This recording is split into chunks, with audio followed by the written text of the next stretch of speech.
Oh my god, hey, welcome back to my kingdom of stagey isolation. If you're seeing my face for the first time, I am Mickey Joe, I'm obsessed with all things theatre, and this is my stagey YouTube channel. As I come to you today, there is a storm brewing, both literally outside where the weather is just horrifying, and inside because I'm thinking about musical theatre lyrics that I hate. I'm thinking about lyrics that, like, some of them I hate, some of them I just don't like that, but I'm gonna talk about it. There's a lot of different lyrics. I've prepared a list of 13 different musical theatre lyrics that I do not like. I do not care for. Me personally. And that doesn't mean I don't like these shows. Full disclaimer, I love some of these shows. Some of these are my favourite shows.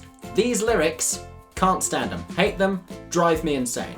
Let's get straight into it. It's no shade to the composers, but these are probably the worst lyrics in theatre. Coming in at number 13 is a lyric from Beetlejuice. I like a lot of the lyrics from Beetlejuice. This one gets me. And the reason is because I think it's just a missed opportunity. When they sing, a terrifying viper pit of diapers and regret. Now the fact that they've used viper pit and diapers so close together, you know they were trying to do an internal rhyme there, but they didn't put them in the right place for it to work. It's not a rhyme, it's not an internal rhyme, it's nothing. It's two words close together that sound like they should rhyme, but they're not placed on the right parts of the beats. Had they said, a diaper-ridden viper pit of terrible regret, whatever it may be, that would be an internal rhyme. A viper pit of diapers and a ba-ba-ba-ba-ba. Fight me in the comment section, I'm moving on. Number 12. This is from Shrek the Musical, which I love. Big fan of Shrek the Musical, but this one. But I don't get that line.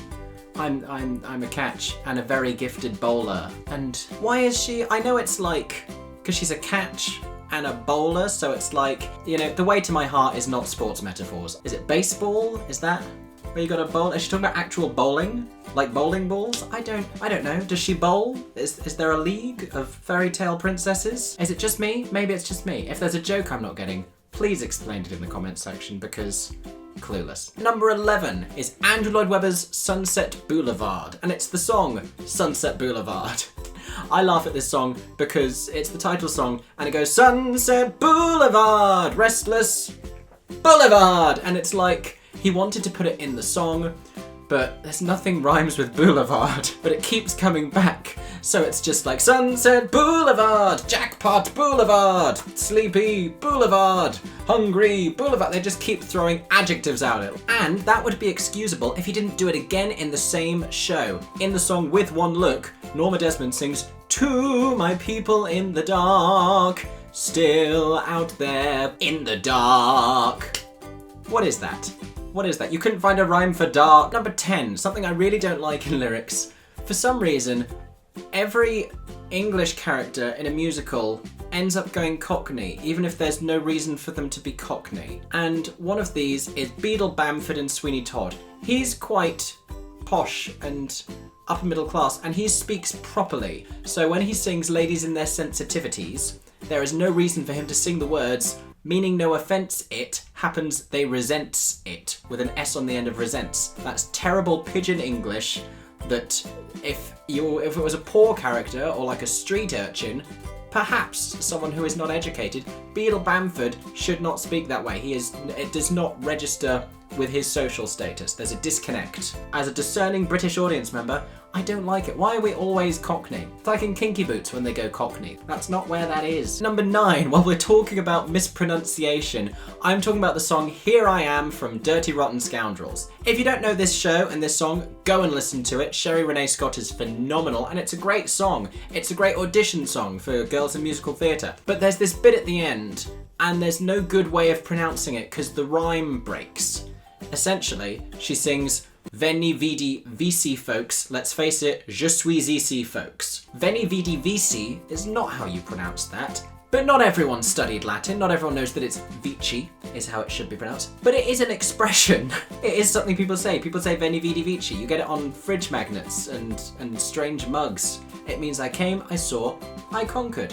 It is not veni vidi vici, but if you sing veni vidi vici, folks, you'd have to say, let's face it, je suis ichi, folks. In at number 8, oh, this is the one I'm gonna get cancelled for. I am talking about Hamilton. So in the song Say No to This, he starts by saying, I hadn't slept in a week, I was weak, I was awake. That is a clever sounding lyric until you look even the slightest bit into it. You're like, well, if you haven't slept in a week and you're awake, that's the same thing. He says the same thing twice, and that upsets me. I only forgive him because, like, if you hadn't slept in a week, you probably would repeat yourself. The other Hamilton lyric I don't like that much is when, and I don't even know this off by heart, so I'm going to terribly misquote this, but he's writing the letter to Angelica. I'm sure you know the reference I'm making to a Scottish play without me actually having to say the name, wink, and then like literally in the next line he's like, it's Macbeth, I'm talking about Macbeth. Is it bad luck if I say Macbeth on YouTube? Is that, I don't think that's a thing. Or is it? So in Phantom, in Notes, which is one of my favourite songs in Phantom, I'm weird, I know, the managers are having this confrontation with Raoul, and Raoul sings, isn't this the letter you wrote? And then one of the managers says, and what is it that we're meant to have wrote? And then everyone pauses awkwardly and he goes, written. It's so dumb, especially because they do almost the same exchange in the next verse, but they fix it, because Carlotta says, isn't this the letter you sent? And then Raoul says, and what is it that I meant to have sent? That one's fine. Why did the manager, who is very intelligent, have to suddenly lose his whole grasp of the English language for a second? Or did you just want to point out how dumb English is, that they had to be different? And what was the reason? Number 6. I'm sorry if you're a stan, and I do love this show, and I listen to it all the time, and I can't wait for it to come to the West End, but in at number 6 is the entirety of Mean Girl. I don't even know if these songs are in the show anymore, because I know there's been a lot of changes. In It Roars, at the beginning, when she sings none of my closest friends even has hands, and it should be have hands. Bad grammar. I have no time for bad grammar. And Janice, when she sings, she not nice. She not nice. Acted nice when she not nice. So your best friend screwed you over, acted nice when she not nice. Can't you just say, when she's not nice? When she ain't nice? Why is she not nice? Who says that? Who says that? Who points like, oh, she not nice? No. Why does no one at this school understand the English language? I'll tell you why. Because they don't go to class, they just do elaborate tap dances in the middle of the day. Another one. I am seated at her right hand like a Jewish Princess Jesus. What is a Jewish Princess Jesus? I don't even think those adjectives are in the right order. Shouldn't it be a princess? Also, Jesus was Jewish. Why do you have to qualify that a Jewish princess? You're already saying that. Why? The other thing in Mean Girls that does annoy me, and it's not wrong per se, is the maths that they do at the end when they're doing the Mathletes competition. Full disclosure, I am a GCSE maths teacher.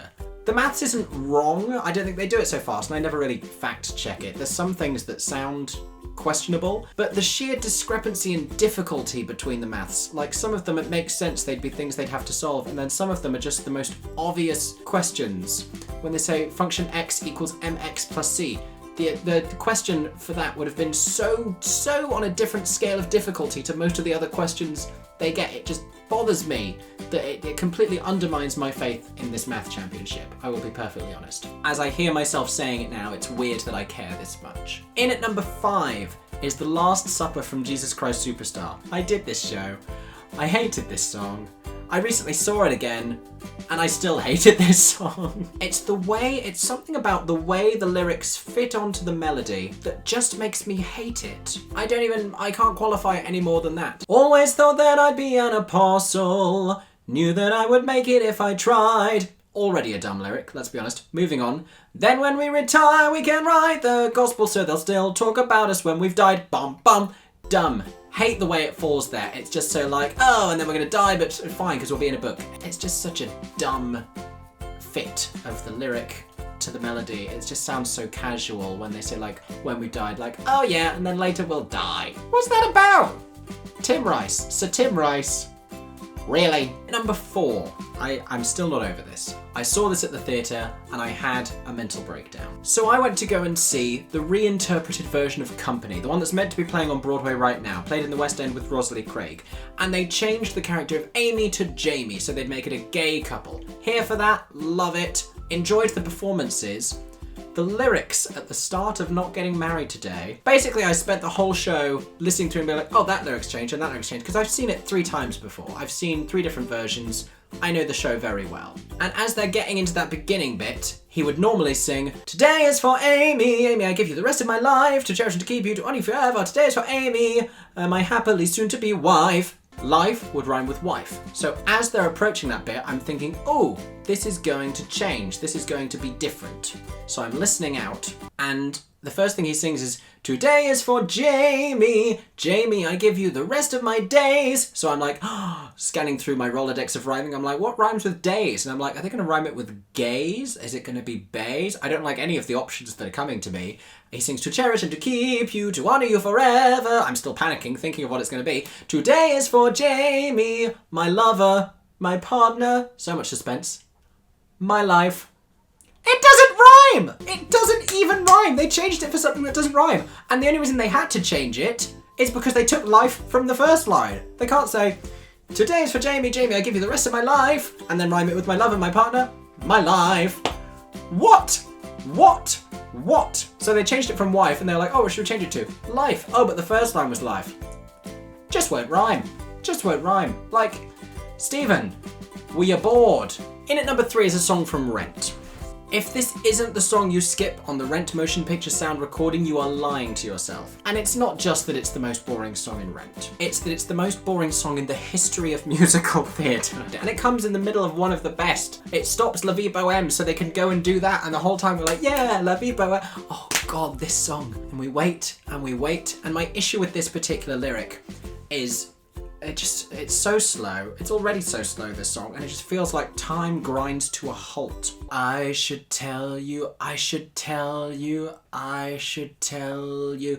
And then it slows down, they go, well, here we go, God, now we, oh no. And I'm just like, at least say something. It's the now we, oh no lyric that gets me. You're having the world's slowest nothing of a conversation that's going nowhere, and I want to kill myself. Hate the song, hate that lyric, hate everything about the situation. If I could skip it in the theatre, I would. Next.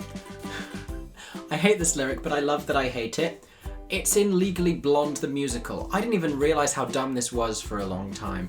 In the song at the end, when she comes out of the closet, it's what the ensemble sings underneath her that I find dumb. She sings, hand me my dog, dog, hand me my bag, bag, and that American flag, proud to be American. Why is that even happening? What is that about? They're just like, oh, this is an important side topic, we'll just throw in there. And I'm not against national pride, I'm not against patriotism. It's just a weird moment to be doing it in the middle of a salon, I'll be honest. It's more about building her up, and she's like, give me my dog, yeah, going to the trial, yeah, and that American flag.